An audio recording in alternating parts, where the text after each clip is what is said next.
Tervetuloa seuraamaan joulukalenterin 12 luukkoa. 11 luukkoa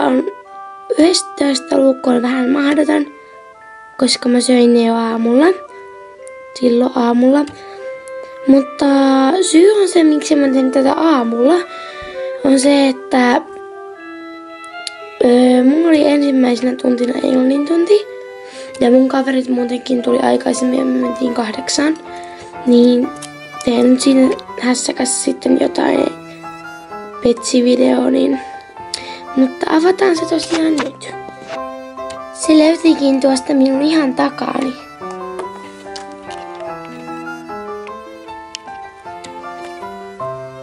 Ei kun avataan.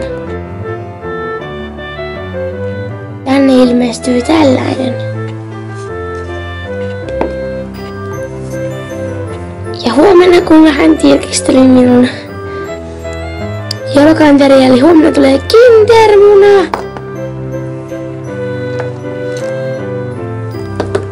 Tajuatteko te kindermuna? Okei. Tässä tää nyt oli.